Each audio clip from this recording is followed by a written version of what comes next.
నమస్కారం. భగవద్గీత 4వ అధ్యాయం జ్ఞానకర్మ సన్యాసయోగం విశ్లేషణకు స్వాగతం.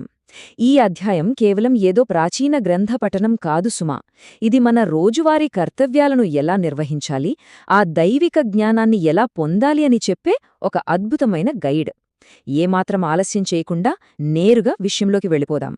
సరే, ఇక్కడ మనం ప్రధానంగా 5 అంశాలను కవర్ చేయబోతున్నాం.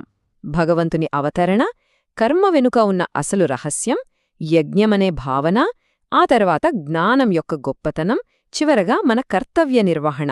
ఇవి ఒకదానితో ఒకటి ఎలా ముడిపడి ఉన్నాయో ఇప్పుడు చూద్దాం. ముందుగా మొదటి అంశం, భగవంతుని అవతరణ. అసలీ సనాతన యోగశాస్త్రం ఎక్కడ్నుండి మొదలైందో తెలుసుకుందాం. చూడండి, ఈ జ్ఞానమేదో ఈ మధ్యకాలంలో పుట్టుకొచ్చింది కాదు. సృష్టి ప్రారంభంలోనే సూర్యభగవానుడైన వివస్వానుడికి ఉపదేశించబడింది. అక్కడి నుండి మనువుకి, ఆ తర్వాత ఇక్ష్వాకు మహారాజుకి పరంపరగా వచ్చింది. అంటే ఇది లక్షలాది సంవత్సరాల క్రితమే ఉనికిలో ఉన్నన్నమాట. కాని కాలక్రమంలో ఇది మరుగున పడిపోవడం వల్ల ఈ ప్రాచీన రహస్యాన్ని తిరిగి అర్జునుడికి వెల్లడించాల్సి వచ్చింది. సనాతన ధర్మం ఎంత నిరంతరమైనదో అర్థమవుతోంది కదూ.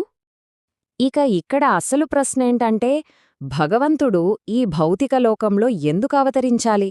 దానికి ఖచ్చితమైన సమాధానం ఇదిగో, యదా యదా హి ధర్మస్య గ్లానిర్భవతి.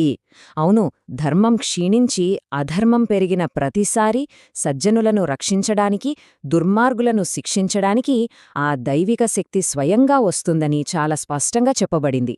ఇది కేవలం ఒక మాట కాదు, సృష్టి బ్యాలెన్స్ను కాపాడే ఒక విశ్వ నియమం అని మనం ఖచ్చితంగా చెప్పొచ్చు. ఇక మన రెండవ మరియు అత్యంత ఆసక్తికరమైన అంశం, కర్మ యొక్క రహస్యం. ఇక్కడ ఫిలాసఫీ కొంచెం లోతుగా ఉంటుంది. కర్మ అంటే ఏమిటి, అకర్మ అంటే ఏమిటి?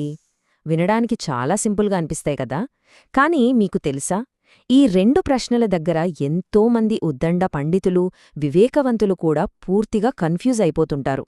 అంత క్లిష్టమైనది ఈ కర్మ రహస్యం. ఈ గందరగోళాన్ని పోగొట్టుకోవాలంటే ముందుగా ఈ మూడింటిని మనం చాలా క్లియర్గా అర్థం చేసుకోవాలి. మొదటిది కర్మ అంటే శాస్త్రం నిర్దేశించిన సరైన పని.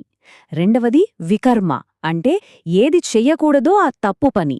మూడవది అకర్మ అంటే ఏ పని చెయ్యకుండా ఉండటం.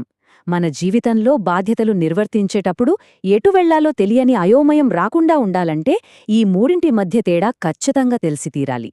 అయితే ఇక్కడే ఒక అసలైన పారడాక్స్ దాగి ఉంది. అకర్మలో కర్మను, కర్మలో అకర్మను చూడటం. వినడానికి కాస్త బుర్ర తిరిగిపోయేలా ఉంది కదూ. దీని అర్థమేంటంటే, మనం పనులు చేస్తున్నా సరే వాటి ఫలితం మీద ఎటువంటి ఆశగానీ, మమకారంగానీ పెట్టుకోకపోవటం. కరెక్ట్గా చెప్పాలంటే ఇదొక ఫ్లో స్టేట్ లాంటిది. ఫలితం మీద ఆసక్తి లేనప్పుడు ఆ పని మనల్ని కర్మబంధాల్లో ఇరికించదు. కాబట్టి ఆటోమేటిక్గా అది అకర్మ కిందికే వస్తుందన్నమాట. సరే, ఇప్పుడు 3వ భాగం గురించి మాట్లాడుకుందాం. అదే యజ్ఞమనే భావన. ఇది నిజంగా చాలా విశాలమైన కాన్సెప్ట్. సాధారణంగా యజ్ఞమనగానే మనకు అగ్నిగుండం, అందులో నెయ్యి వేయడం, ఇవే గుర్తొస్తాయి. కాని గీత ప్రకారం యజ్ఞమంటే అదొక్కటే కాదు. మన దగ్గరున్న భౌతిక సంపదను పంచుకోవడం, ఇంద్రియాలను అదుపులో పెట్టుకోవడం, ప్రాణాయామం చేయడం, లేదా అత్యున్నతమైన శాస్త్రాలను చదివి జ్ఞానాన్ని పెంచుకోవడం, ఇవన్నీ యజ్ఞాలే. అంటే మనల్ని మనం ఇంటర్నల్గా క్రమశిక్షణలో ఉంచుకోవడం కూడా ఒక గొప్ప యజ్ఞమే అని ఇక్కడ మనం నేర్చుకోవచ్చు. దీని నుండి మనం మన తదుపరి అంశంలోకి వెళ్తాం. 4వ భాగం, జ్ఞానం యొక్క గొప్పతనం మరియు అది మనల్ని ఎలా పవిత్రం చేస్తుంది అనేది చూద్దాం. ఇక్కడ మనం 2 విషయాలను పోల్చి చూద్దాం. ఒకవైపు భౌతిక సంపదను ఇచ్చే ద్రవ్యయజ్ఞం, మరోవైపు ఆధ్యాత్మిక జ్ఞానాన్ని పొందే జ్ఞానయజ్ఞం. ఈ రెండింటిలో ఏది గొప్పదంటే జ్ఞానయజ్ఞమే ఎంతో ఉన్నతమైనది అని చాలా స్పష్టంగా చెప్పబడింది. ఎందుకంటే మనం ఏ పని చేసినా సరే అది చివరికి జ్ఞానం దగ్గరే ఆగిపోవాలి కదా. జ్ఞానం లేని కర్మ ఎప్పుడూ అసంపూర్ణమే. మరి అంతటి గొప్ప దివ్య జ్ఞానాన్ని ఎలా సొంతం చేసుకోవాలి? దానికి ఒక స్పష్టమైన దారి ఉంది. సత్యాన్ని చూసిన వారి నుండి జ్ఞానం పొందాలంటే ముందుగా ఒక ఆధ్యాత్మిక గురువు దగ్గరకు వెళ్ళాలి. చాలా ప్రగాఢమైన వినయంతో, ఎలాంటి అహంకారం లేకుండా వారిని ప్రశ్నించాలి. ఆ జ్ఞానులకు సేల చేయాలి. ఈ 3 దశలు పాటిస్తేనే ఆ దివ్య జ్ఞానాన్ని అందుకోవడానికి ఒక వ్యక్తి అర్హుడవుతాడు. ఈ జ్ఞానానికి ఉన్న పవర్ ఎలాంటిదో చెప్పడానికి ఇక్కడొక అద్భుతమైన ఉదాహరణ ఉంది చూడండి. మండుతున్న మంటల్లో కట్టెలు వేస్తే ఏమవుతుంది? క్షణాల్లో బూడిదైపోతాయి కదా. అలాగే మనలో నిజమైన ఆధ్యాత్మిక జ్ఞానమనే అగ్ని రగులుకుంటే అది మన గతకర్మల రియాక్షన్స్ అన్నింటినీ ఒక్కసారిగా భస్మం చేస్తుంది. మనిషిని అంతగా పవిత్రం చేస్తుంది ఈ జ్ఞానం. ఇక చివరిగా 5వ భాగానికి వచ్చాం. ఇదంతా వినడానికి బాగుంది కానీ దీన్ని మన రోజువారీ జీవితంలో, మన డ్యూటీలో ఎలా అప్లై చేయాలి? ఊరికే తత్వశాస్త్రం వెంటే సరిపోదు, దాన్ని ఆచరణలో పెట్టాలి.